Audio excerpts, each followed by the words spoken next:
ഇന്നത്തെ നമ്മുടെ റെസിപ്പി ക്രിസ്മസിനൊക്കെ തയ്യാറാക്കാൻ പറ്റിയ വളരെ സിമ്പിളായിട്ട് ചെയ്തെടുക്കാൻ പറ്റിയ നല്ല പെർഫെക്റ്റ് ആയിട്ടുള്ള ഒരു പ്ലം കേക്കിൻ്റെ റെസിപ്പിയാണ്.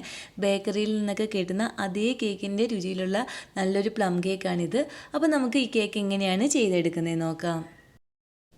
ഇതിനായിട്ട് ആദ്യം നമുക്ക് പഞ്ചസാര ഒന്ന് കാരമലൈസ് ചെയ്തെടുക്കണം. ഞാൻ അതിനായിട്ട് ഇപ്പോഴേ ഒരു 1/4 കപ്പ് പഞ്ചസാര എടുത്തിട്ടുണ്ട്. അത് നമുക്ക് ഈ ഒരു പാനിലേക്ക് ഇട്ട് കൊടുക്കാം. തീ ഒന്ന് കുറച്ച് വെച്ചിട്ട് വേണം നമ്മൾ പഞ്ചസാര ഇട്ട് കൊടുക്കാൻ. ഇനി പഞ്ചസാര ഒന്ന് മെൽറ്റായി വന്ന് തുടങ്ങുമ്പോൾ നമ്മളൊന്ന് ഇളക്കി കൊടുത്ത് നല്ലൊരു ഡാർക്ക് കളറായി വരുന്നവരെ വേണം നമ്മളിങ്ങനെ ഒന്ന് ഇളക്കി കൊടുക്കാൻ. നല്ലൊരു ഡാർക്ക് കളറായി വന്നിട്ടുണ്ട്. ഈ ഒരു സമയത്ത് നമുക്കിതിലേക്ക് 1/2 കപ്പ് ഇളം ചൂടുള്ള വെള്ളം ഒഴിച്ചു കൊടുക്കാം. വെള്ളം ഒഴിച്ചു കൊടുത്തിട്ട് അല്പസമയം ഇങ്ങനെ ഒന്ന് ഇളക്കി കൊടുക്കണം. ഇപ്പം നല്ലൊരു ഡാർക്ക് കളറായി ചെറുതായിട്ട് തിക്കായിട്ടൊക്കെ വന്നിട്ടുണ്ട്.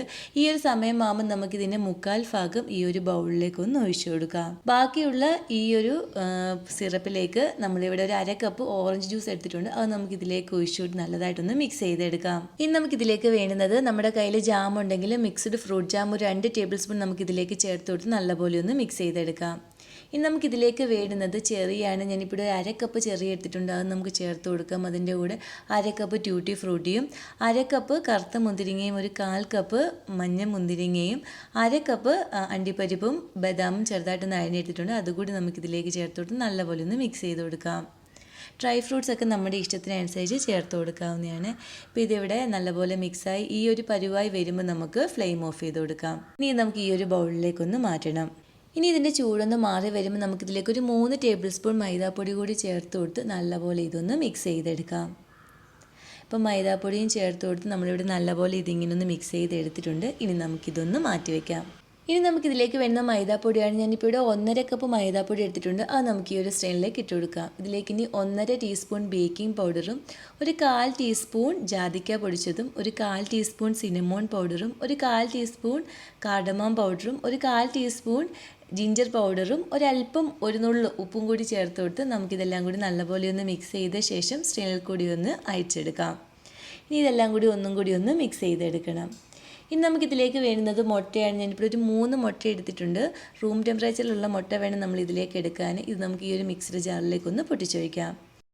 ഇനി ഇതിലേക്കൊരു 1/4 കപ്പ് ബട്ടർ ഇട്ട് കൊടുക്കുക. ഇത് റൂം ടെമ്പറേച്ചറിലുള്ള ബട്ടർ വേണം നമ്മൾ ഇതിലേക്ക് എടുക്കാൻ. അതുപോലെ ഒരു 1/4 കപ്പ് ഓയിൽ കൂടി നമുക്കിതിലേക്ക് ഒഴിച്ചു കൊടുക്കാം. ഇനി ഇതിലേക്കൊരു 5 ടേബിൾ സ്പൂൺ പഞ്ചസാരയും ഒരു 1/2 ടീസ്പൂൺ വാനില എസൻസും കൂടി ഒഴിച്ചു കൊടുത്ത് നമുക്കിതെല്ലാം കൂടി നല്ലപോലെ ഒന്ന് അടിച്ചെടുക്കണം. ഇപ്പോൾ ഇതിവിടെ നല്ലപോലെ ഇങ്ങനെ ഒന്ന് അടിച്ചെടുത്തിട്ടുണ്ട്. ഇനി ഇതിലേക്ക് നമ്മളിവിടെ മാറ്റി വെച്ചിരിക്കുന്ന ഈ ഷുഗർ സിറപ്പ് കൂടി ഒഴിച്ചു കൊടുത്ത് ഇതൊന്നും കൂടി ഒന്ന് അടിച്ചെടുക്കാം. എല്ലാം കൂടി നമ്മൾ നല്ലപോലെ ഇങ്ങനെ ഒന്ന് അടിച്ചെടുത്തിട്ടുണ്ട്. ഇനി ഇതിലേക്ക് നമ്മളിവിടെ മാറ്റി വെച്ചിരിക്കുന്ന ഈ ഡ്രൈ ഫ്രൂട്ട്സ് കൂടി ഇതിലേക്ക് ചേർത്ത് കൊടുത്ത് ഇതെല്ലാം കൂടി നല്ലപോലെ ഒന്ന് മിക്സ് ചെയ്തെടുക്കാം. ഇതുപോലെ ഒരു വിസ്ക് കൊണ്ടൊന്ന് മിക്സ് ചെയ്തെടുത്താൽ മതി.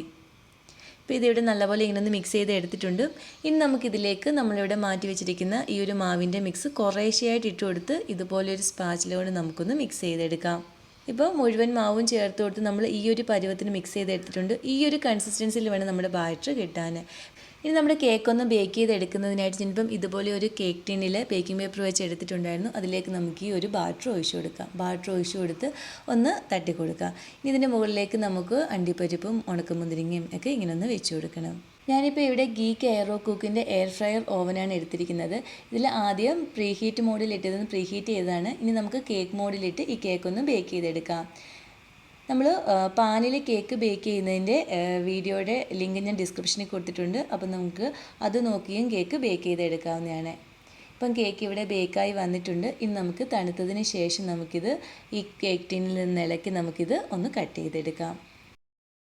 അങ്ങനെ നമ്മൾ നല്ല പെർഫെക്റ്റ് ആയിട്ടുള്ള പ്ലം കേക്ക് ഇവിടെ റെഡി ആയിട്ടുണ്ട്.